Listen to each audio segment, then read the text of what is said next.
All right, everybody, welcome back. We are diving right back in, going deep on raising empathetic kids today. Love it. And we're not just talking about like the basics, right? I mean, you came with the goods, you sent this article, 5 tips for teaching empathy to your child, wanted us to break it down, give you the cheat sheet. Exactly. So no problem, let's get right into it, right? You are you're kind of the pro here. What do you think? Well, and I love this topic, by the way, because we think about empathy as just like, oh, raising a nice kid. But honestly, this is like a superpower you can give them Well, really? for later in life. Okay.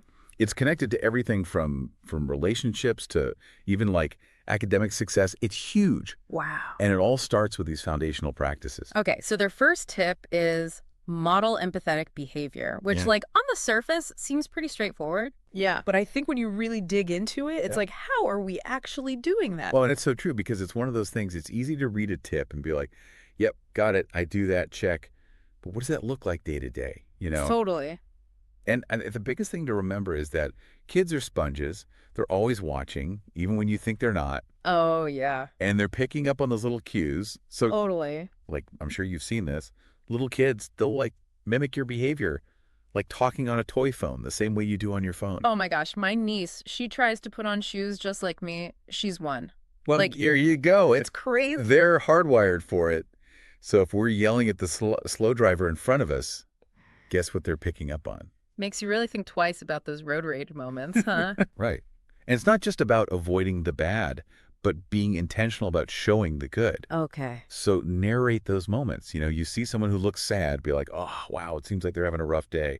Or even just wonder out loud, I wonder what happened. You know, just little things like that. That's great. I love that. Yeah. Okay, so speaking of seeing things from another person's perspective, the next tip is to encourage perspective taking. And they actually gave a great example, asking, how do you think they feel? Oh, that's such a good one. Isn't that good? Yes. Yeah. Because it immediately, That shifts it. it takes them out of their own little bubble. And it's like, wait, think about it from over there. How do you think they feel? And you're literally rewiring their brain to consider other people's emotions, Yeah. which is huge. I love that. And to really kind of like flex those muscles. I love to do role playing with my kids. So Sure. pretend you're the frustrated kid, you know, whose toy just got taken away. How do they feel? Oh, that's good. Or you can be like, oh, you know, you're the excited friend who has good news. Just kind of get into that.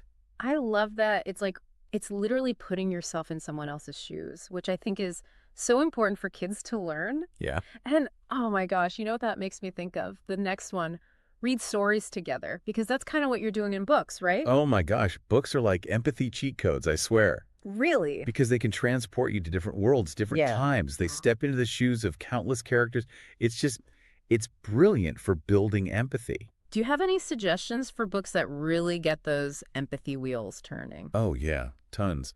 For younger kids, The Invisible String is a classic, really sweet story about connection and love. For older kids, Wonder by R.J. Palacio, that's a really powerful one about bullying and acceptance through the eyes of a boy with facial differences. Oh, wow. I'm writing those down. Those are great. Yeah, there's so many good ones out there. But Okay, we'll have to do a whole nother deep dive on books. totally. But real quick, last 2 tips. Praise empathetic actions and volunteer together.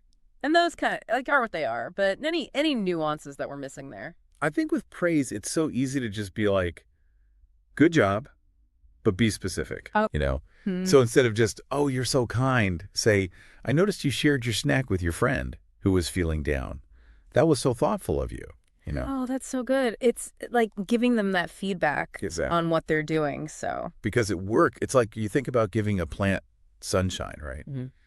That praise is sunshine for those empathetic actions. I love that. And then volunteering, that takes it a step further, right? It's taking that empathy, putting it into action. So it's not just a feeling, it's actually like doing something. Exactly. And even small things, baking cookies for a neighbor, Sure. collecting clothes for a shelter, it makes a big difference. Yeah, that's awesome. I love that. So really it ties it all together. So it's like, we're the example, right? We're having those conversations with our kids. How would you feel? We're reading, we're pointing out when they do something good. Yep. And then we're actually getting out there in the world and doing something. Exactly. Yeah. Because think about it. This is a lifelong gift that you're giving your children Totally. and one that ultimately makes the world a better place, right? Yeah. Yeah. It kind of makes you wonder, what would happen if everybody actually embraced these practices? Oh, that's deep. I love that. Those are some parting words Yeah, to think about. I love that. there you go.